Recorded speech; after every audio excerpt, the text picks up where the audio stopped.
I think, the biggest thing is, like, I guess on my side, if you're looking at retirement or thinking about retirement, I guess one, if you're young in the military, like, yeah, and you're like, hey, I know I'm going to stay into retirement. Hey, you know what? Plan on, saving like you're not, because, like, statistically speaking, most people don't make it. Welcome to the Bluff Finance Podcast. I'm Erik Baskin, an Air Force Academy graduate, turned veteran entrepreneur, and certified financial planner. I help military families and veteran business owners achieve financial freedom. Join us weekly as we explore financial tips for the military community and inspiring interviews from successful veteran business owners. We are back this week with another episode with Brandon Lovingier, an enlisted member in the Army that is working on Enlisted Money, Start 100K podcast, and also You're a Virtual Paraplanner. We had an episode last week where we talked about what he's working on with Enlisted Money and kind of the future of military financial advice and education. And just wanted to have him back on the show to talk now about investing in TSP with versus without a pension, kind of how to think about that, and then kind of how to think about how much you might need to be saving in TSPs or IRAs or these vehicles to fund your retirement someday. So welcome back to the show, Brandon. Yeah, thanks. Yeah, no, yeah, it's once again always a pleasure to talk, and we always have great conversations, and I think it's a good perspective, a good conversation to have, because there's so much out there. Yeah, absolutely. So let's jump right into it. So we're a good couple pair to talk about this because I'm investing in the TSP with no pension. I'm separating in October, and I'll never have a pension. But Brandon here will have a pension in 2026 when he retires, and is investing with that future pension that he's going to have for the rest of his life. So definitely different considerations and probably different ways to go about it. So what I guess comes to mind for you, Brandon, how to think about that pension in your overall retirement portfolio. Yeah, I mean, one, it's a phenomenal benefit, and I think that people don't quite understand how valuable it is, because really it's kind of like having Social Security but twice, because it's inflation adjusted, and depending on states and all that, there's some tax benefits and things like that, depending on VA disability percentages, all that kind of stuff. So there's a whole lot of benefit there, and yeah, and so there's really a lot to think about whenever it comes to that. But just having that inflation adjustment every year is just, I mean, it's just phenomenal. Yeah, no, it's an incredible benefit that I don't think I think we could do a much better job presenting how valuable that is as a group of financial educators, and I think the government could do a better job of that. I tried my best last summer. I did a blog post, a couple of them, on that value of that military compensation with pension. Like, what is that present day value? Basically, like for that mid-career enlisted, mid-career officer, or early, 5 years in, you're thinking about pulling the plug. What would I go need to make? What would I need to go make in the civilian world to equal that? Me staying in for 20, getting that pension, getting that TRICARE for life at 65. So, and GI Bill kind of tried to roll that in. But anyways, I'll link that in the show notes. But it was eye opening, the numbers that really came up when you did the math on the present value of that pension. It's so valuable, especially as you get deeper into your career, for sure. But it's really just a benefit that I don't think people realize is so valuable to have. It's so rare. Back in the day, people had pensions left and right. The airlines had great pensions. I remember my grandpa had one from Northwest, now Delta, for the rest of his life. Like that just doesn't happen anymore. So being in the military, having the opportunity now to get that pension, something you really have to consider, I think, when making life and career decisions. Yeah, yeah, no, definitely, and well, that's the thing too. I mean, I love the spreadsheets and the calculator and all that you've done, but even then, I mean, we won't know until it's all over, because one, we have no idea what inflation's going to be. I have no idea how long I'm going to live. There's so many things. I mean, the financial planning, kind of joke is, tell me when you're going to die, and I can tell you exactly how much you need to save and all that. But it's just that's not realistic. But that's the thing too. Whenever you're on a fixed income, inflation, tends to be a pretty big concern, because it's like, well, I'm done working. Like, I can't really just, you can't as easily just go in and, go get a job. I know people joke like, oh, I'll get a job as a Walmart greeter or whatever. Well, hey, I just want everybody to know, like, they've got self checkout for that and all that now. So yeah, it's not as common anymore. So those jobs are, few and hard to find. But yeah, so I mean, I think that's, another thing to really think about too is just, your that pension takes a lot of risk off of the table that you no longer really have to worry about.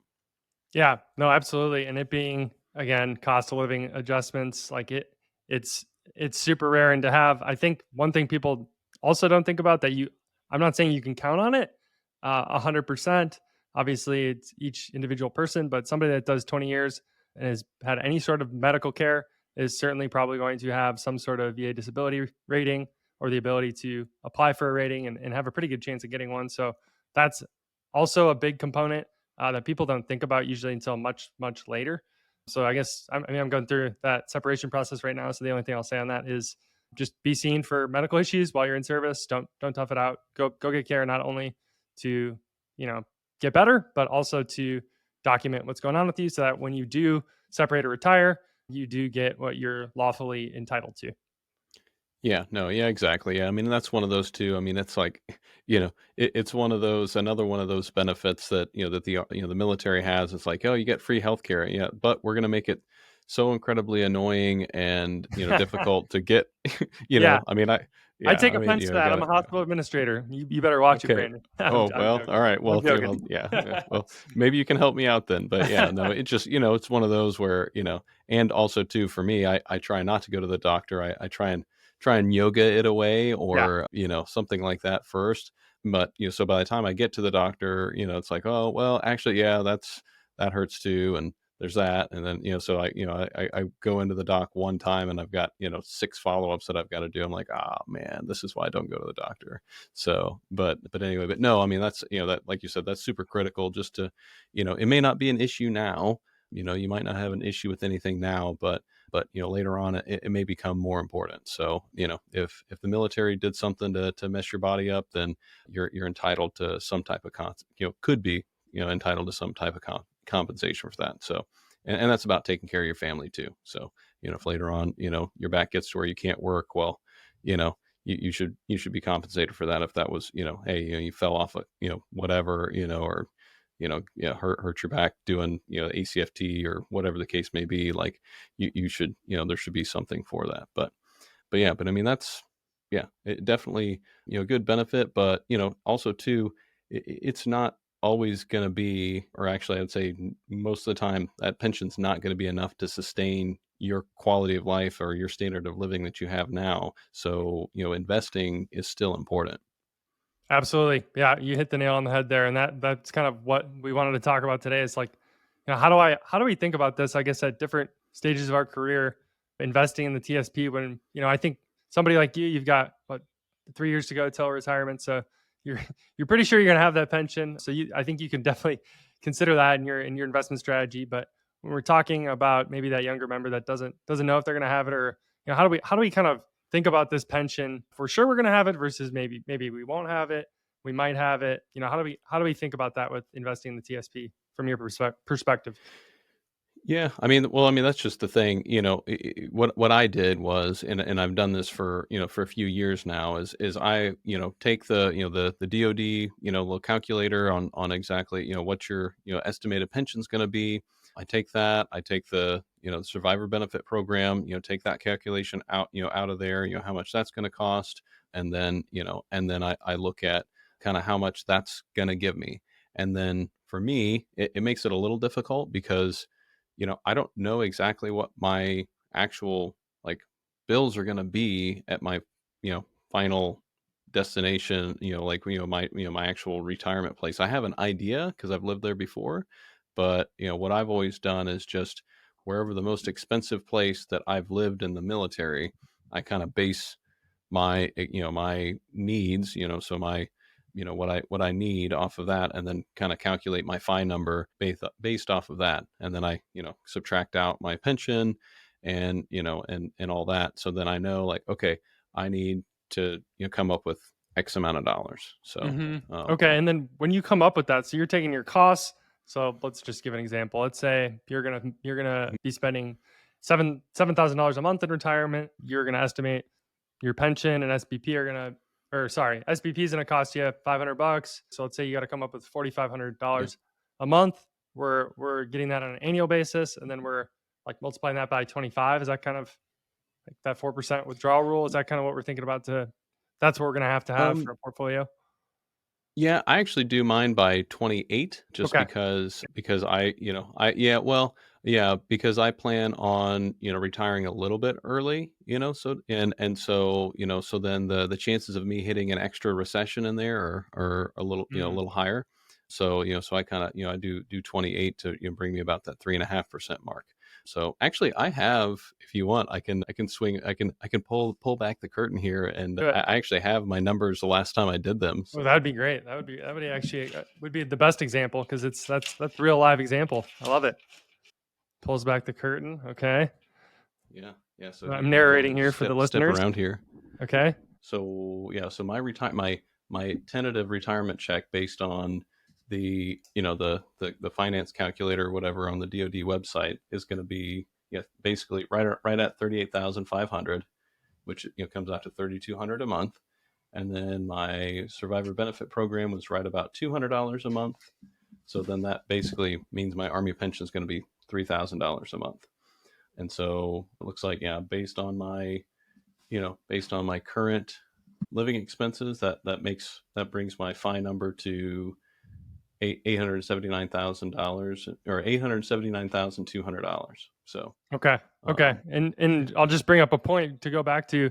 All right, if Brandon gets a like a 50% disability rating, that's going to be about 1,800 a month. If he again, that's just random numbers I'm throwing out here. That cuts that FI number down quite a bit. So if you if you have medical problems throughout your career, or certainly if you're retiring, separating, don't forget to see your VSO on base and submit your VA claim. Like you just never know what you might get. yep, yeah, definitely. So, yeah, Yeah. I'll Okay, put this so back in here. 879. Then like once you have that number, how do you how do you then go from okay, what do I need to do to get to 879? We're just basically doing TVM calculation, time value of money. What do I have now? What do I need to contribute every year, every month to get Hmm. to that Yep. 879 number by the date that I want to retire? Yep. And so for me, and this is, I guess this is another thing I didn't think about too. So I have a hit time, right? So 53 is when I need to be five. Love it. And the reason why is when I was going through the CFP coursework a couple 3 years ago, I said, "Hey, I'm just going to apply everything as I go through." And one of them was life insurance. So you have a whole class on life insurance, as you know. And so I, calculated, how much I needed for life insurance, all that, and I took out a 20-year term policy, because I said, hey, with the because on active duty, I'm still on active duty, with the SBP, and my Portfolio. the SBP and my SGLI, how much more, or do I need any more to take care of my wife and son? So, and my what my thought was, I wanted to have enough for them to buy a house, back home, paid off, buy one new vehicle, and then have $40,000 of income every year, which is roughly kind of what they would need, minus, that would be my, expenses minus mortgage, you know, and through when Owen was out of high school, or preferably out of college. So that's how I came up with I needed 20 years of life insurance, and I needed, that particular amount. So anyway, long story short, when I was 33, I got a 20-year policy. So I have until I'm 53 to become FI. So, I love it. so that's You can kind of tell my, Brandon. You can tell he's thought about this very intentional, and obviously wants is in this business for a living, and will be for a long time. Just making astute planning like that, I can like. I think that just brings up a great point. Like calculate the FI number. You're not a fortune teller. You think 53 is what that's what you're shooting for, and then if that's the plan, then okay, we need to cover income between now and then, or loss of life. So going out and getting that term policy, like that's great work. I did you get was that just yep. like a USA policy? It was actually, yep. Okay. So yeah, I honestly, I, I didn't even shop around, to be quite honest. I probably should have, if I, Yeah. knowing now, I probably would have gotten with with a broker or something, and actually shopped around a little bit. But it was really easy. It was really cheap. Yeah. No, Yeah. absolutely. So, and then they've got the rider to where I can actually bump up. I can add to the policy. Whenever I exit service, I can bump that up to to equal out what to Mhm. basically replace my. So so I'll have to make that determination when I retire of whether or not I do VGLI or bump that up, or maybe neither, depending on kind of where I'm at as far as investing goes. But yeah, so I mean, Yeah. yeah. But if That I had, that oh, go that's ahead.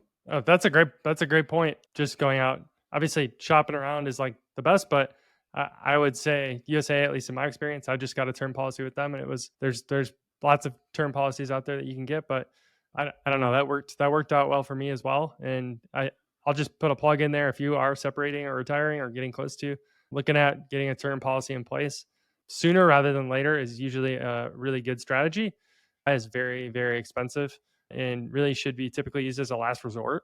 We only want to use VGLI when we're not able to really get that term policy, and we can then convert that SGLI to VGLI without any medical exams or anything like that. So that's something Mhm. that I think people skip over a lot during that transition process and regret many years later when they don't have the coverage they need or they're still paying VGLI rates, which get really, really, really expensive later in life. Right. Yeah. Well, and that's the key, the key piece that you mentioned there is like, well, what if you can't get, cheaper insurance elsewhere or whatever. So then that becomes Yeah, a good option to make sure your family's covered. But chances, it just depends, it just depends. So, everybody's situation is going to be different. So you just kind of, you know, do the numbers, and it costs $0 to get an insurance quote. It cost me $0 to go. I had to go get my blood yeah, drawn, do the whole yep, thing or whatever. I easy. don't yeah, if I remember right, it didn't yeah, they set it up, but I didn't have to pay anything for the blood work. I didn't have to pay anything for anything. So just my time to go over and get my blood drawn. But so, what's the what's the cost of being sure that or what's the benefit of being sure that your family's going to be taken care of? I mean, that's priceless to me. I mean, if it would have cost me $100 to get the quote, it would have been worth it to me just to know, like, okay, they're covered. So, and just for me, I have an obligation to take care of my family, living or dead. So that's just why that was important to me. I always before was just like, oh yeah, they've got the SGLI. But once you start, doing the numbers, and then when I did the research, I was like, oh, I didn't even realize that I was covered by the SBP. And by the way, what is the SBP? And so there's a lot of those things that you know you just don't know until you just don't know what you don't know, right? So. Yeah, no, absolutely. And I'll bring up another point that's semi-related, not to venture too much off topic from TSP and investing, but if you're needing to protect your future income, and another thing you need to think about is disability insurance potentially based on your situation. Brandon will have a pension and potentially this disability VA disability claim pretty soon here, but like somebody like me, I'm separating and will never have a pension. Might get something from the VA, but I've got a lot of income out there for the rest of my life that needs to be protected. I've got a term insurance policy to protect against death, but the stat out there is something like 1 in 4 people will become disabled during their working years at some point. So I Mhm. also got a disability policy, and that like I'm an entrepreneur, so I'm getting out to run my businesses. So I'm not going to go work for Amazon or somebody that has this really cushy disability policy like a lot of these companies have. But that's I think something to think about as well before separation. That's because that's another thing, like getting that disability policy in place before separation is going to be much easier than doing it later on when you've now already filed a VA claim and you're getting disability from the VA. You may or may not be insurable from a disability insurance policy standpoint. So just something to think about. Right. Yep. Yeah. No. I mean, you're much more likely to be disabled than to die prematurely. So yeah, it's just yeah, it's life. It's not something that we want to think about or want to tackle, but it's being superstitious and thinking talking about it or going after it does not make it go away. So it doesn't Yeah, change your risk profile. So it's one of those where if you care about your family, like you should be looking into these things. So and absolutely. I just yeah, that's just how I how I feel. Do you have questions about money and wonder if you're on the right track? Visit baskinfp.com/assessment to complete a 5-minute form of your financial situation. After that, I will send you a personalized video reviewing your financial scorecard and some ideas for improvement. If you want your free assessment and suggestions for the way forward, head over to baskinfp.com/assessment. Absolutely. I'm right there with you, Brandon. So back to the TSP. So like when we have this pension, like you're going to have this pension in 2026. So I guess how do you think about that not only now but especially in 2026 when you're investing in terms of can you take a little bit more risk because you've kind of got this guaranteed income coming in almost like a you can almost look at it like a bond if you will if you're saying like stocks versus bonds in a portfolio. Disclaimer, this isn't investment advice, this is just a educational conversation here. But Mhm. what do you think? Can you be, a little bit more aggressive maybe with your investment strategy than if you've kind of got this huge, a relatively big size of guaranteed income that most people don't have? Yeah, no, I mean, I think, the pension and all that, I mean, it definitely makes it to where you know, you don't have to be as concerned about risk because you've always got that kind of fallback. But on the other hand too, you could, you can be a little more risky and maybe for a little bit longer in your, other portfolio in your TSP or Roth IRA or whatever your current investment vehicle is. You can be a little more, on the, the stocks and ETFs, whatever you're doing. But I mean, I'm all, passive, index funds, of some flavor. But yeah, so no, I like for me, I personally have a very small amount of, so most of it's, all, US, US, large cap stocks, with a little bit of small cap stocks in there. And then I also do have some of the other, like in the TSP, I do have a tiny bit of iFund because I don't think it's a very good international fund, but I have a tiny bit there, and then also some of the F and the G fund. And the reason why I have those is just so that I have a ballast whenever so that whenever I rebalance, it can actually I have something to rebalance against, if that makes sense. Yeah, no, that's a good way to frame it because that's honestly that's the way I see bonds. Good reason to own them is so you have something that isn't going down. Hopefully, although I say that as in 2022, stocks and bonds went down at the same time. But the idea is to have something that Yeah. isn't the plummeting while stocks are plummeting, and we can, as you say, rebalance and kind of have that safety net bucket of sorts. But kind of as Brandon was Mhm. saying, depending on again your risk tolerance, your individual circumstances, if you do have that pension, you can probably think about that a little bit differently. And the 60/40 portfolio is like that's traditional.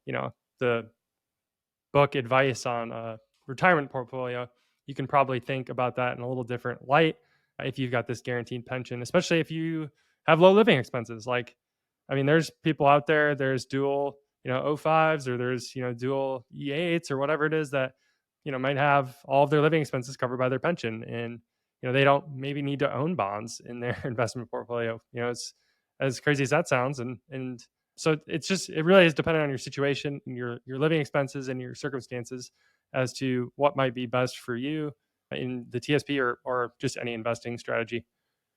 Right. Yeah. Well, that's just the thing. There's, like, yeah, you see it all the time, whatever, TikTok or Instagram or whatever, like, oh, you put it all in this fund or, set Yeah. it at this, whatever, whatever it is. Well, I mean, really, people are just kind of missing kind of the point. Each one has its own purpose Yep. and you can do different, excuse me, you can do different things with the tools that are available to you.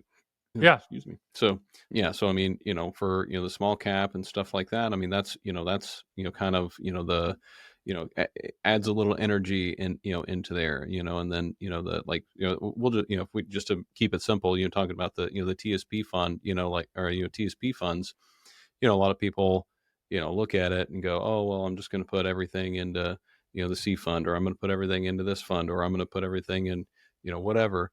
But, without really kind of understanding the mechanics behind it. I mean, if you take, the C fund and you add, a bit of the S fund, I mean, you basically have a total stock market index.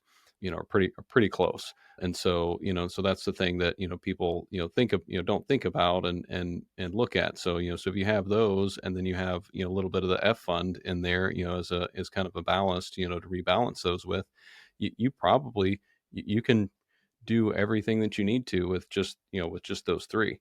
So, yeah, I mean, that's something to, to chew on and think about. But, the other thing too, and I think, people get too wrapped up about exactly where it's invested. I can have somebody, you can invest everything in any one of those funds and have a successful retirement Yes. if you have a high enough savings rate.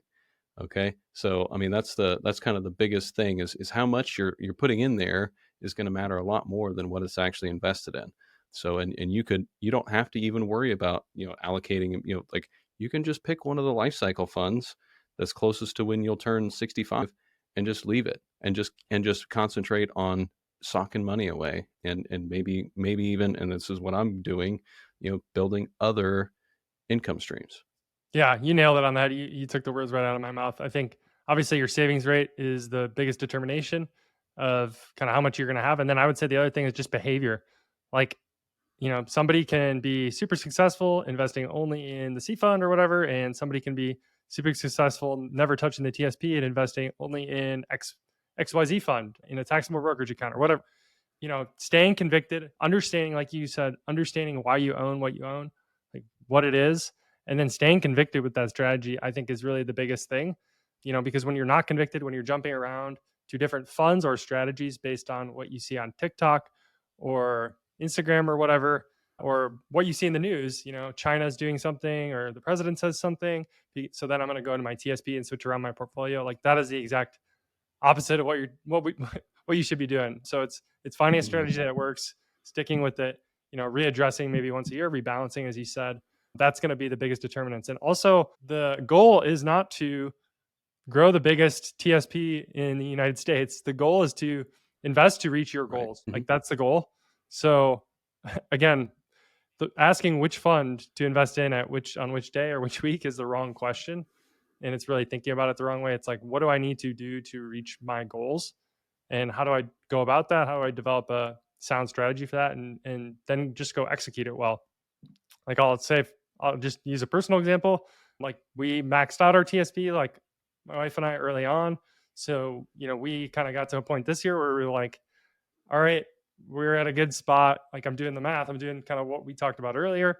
I'm like, when I'm looking at a traditional retirement, we're in a pretty good spot right now in terms of when you do project just, conservative projections. So, we're scaling that back to focus on spending on other things, such as saving for kind of like our dream house in Colorado Springs that we want to move to in the next few years. So just again, like you can save definitely too little. That's what most people do in America. So don't do that. But you can also save too much. That's a thing too.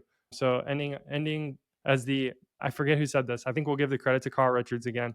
But the richest man in the graveyard, right? That's not the goal. The richest Mhm. man or woman in the graveyard is not the goal. It's investing or doing anything in personal finance to reach your goals. And your goals, I think, are a lot different than someone else's goals, right? Brandon's TSP and his goals are going to be different than mine and different than XYZ. So I think just understanding that your individual circumstances really drive these decisions.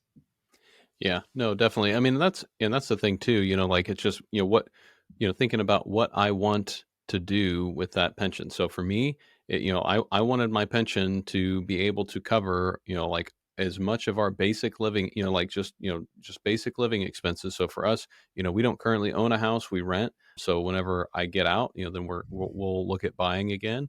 But, so I want my pension to cover my mortgage, my utilities, and my groceries, and maybe a little bit extra. But that's about what I could do. Like I couldn't stay where I'm at now and do that.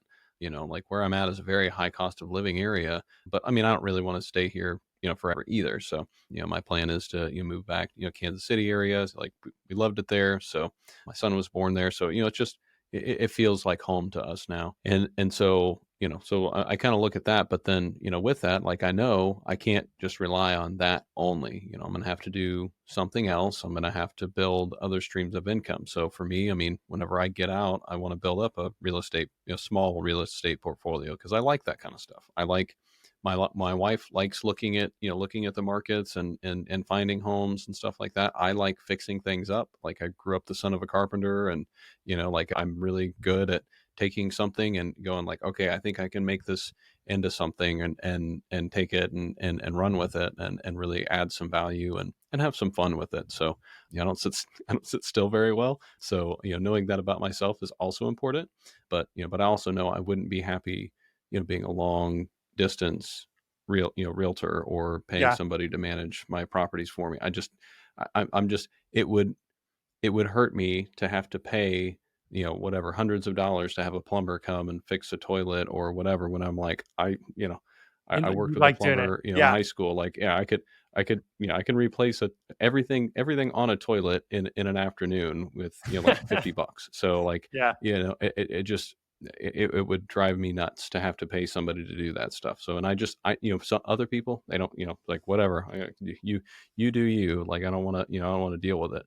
But just that's just me. I'm kind of a do it yourselfer to a fault, I guess. So, Yeah, no, absolutely. That's a really good point, though. Just in general, of doing an audit of what gives you energy. Like an example to relate to you is I love yard work. I love mowing the lawn, trimming, weed whacking. Like that's like my Saturdays. I did this right before we were talking. That's like my Sunday, Saturday mm, activity. Weather's nice. good. I put a podcast in, listen to some Carl Richards or whatever personal finance podcasts, and get out there and get some sun and walk around. And I really enjoy it. I couldn't imagine paying someone right now to do that just because I love it. But pest control, I'll pay that. I'll just pay the guy whatever he charges me. I don't care for that Mhm, any at all. Some people might think that's crazy, but just doing an audit though of like what gives you energy is really important. I think just while you're in the military, but definitely while you're out and like while you're thinking about this retirement stuff, like if you want to be done, do 20 years and be done when you're 40ish, and just have that pension and disability. Like, okay, what are you going to do with your time? Like, what is the money for? What's the pension for? What's the TSP for? I think that starts with like defining enough, obviously how much you need, like what are you happy with, and mhm, then yeah, what are you going to do with your time? Like just going and playing golf for 50 years is probably not going to be very fulfilling. There's lots of mhm, stories of retirees that start, move to like a golf course or something, and then they start playing golf every day, and they're like, okay, wait a second, what am I doing? Where's my purpose? So I think having that framework, and you don't need to have everything figured out. You don't need to know what your utility bill is going to be in 20 years. You don't need to know exactly what you're doing, but just having kind of doing an audit every once in a while and kind of knowing where you're going is, I think, can be helpful for making these decisions. oh yeah, definitely. Well, and to kind of to Okay. your point too, like you mentioned kind of stepping off the gas on the savings and all that. That's one thing that I think my wife and I have been pretty good at is kind of having that balance because even whenever we were getting, like we were living in Germany, like 20, childless 20 somethings, in living in Germany, like, which is, you can't do it the same way if you go as just a regular expat or something Oh like yeah. that. Like having the military support, Yep. overseas and all, it's so much different.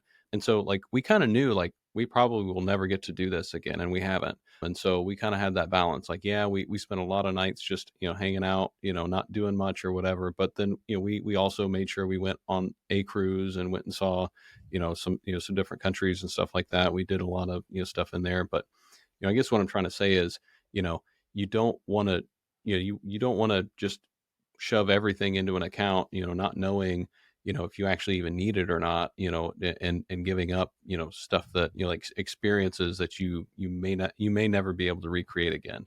And I think it also, I guess in a, a kind of a weird kind of way, like, I don't know if you knew this or not, but yeah, my mom passed away when she was 55. Sorry to hear So, that.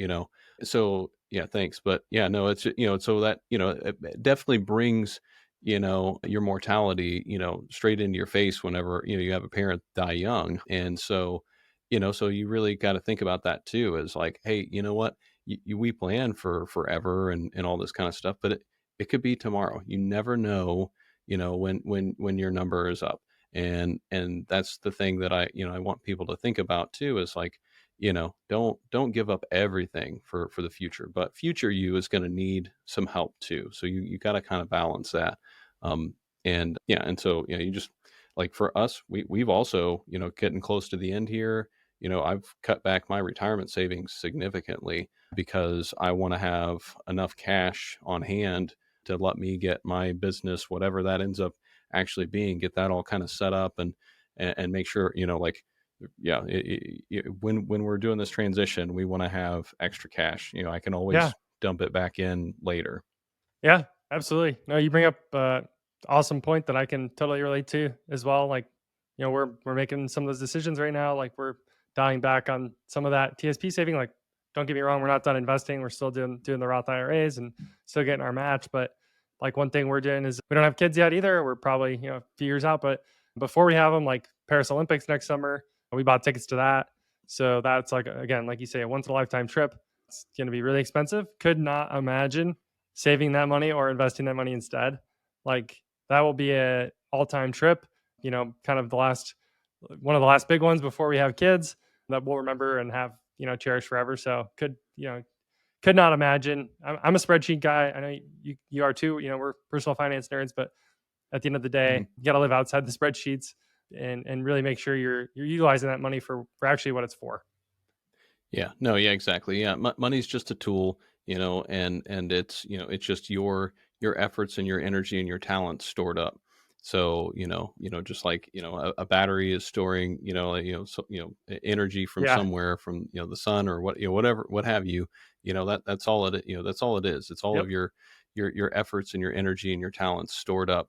And so it would be a shame for that to never see the light of day and be utilized for something that would benefit you. So, but yeah, I mean, that's, it was really eye opening. Like, cause we were saving a lot more every month, a few years ago, just cause Yeah. I didn't know how much I really didn't, I had no idea how much money I needed. Most people's never And have never thought of that. Most people never even think about that. Yeah.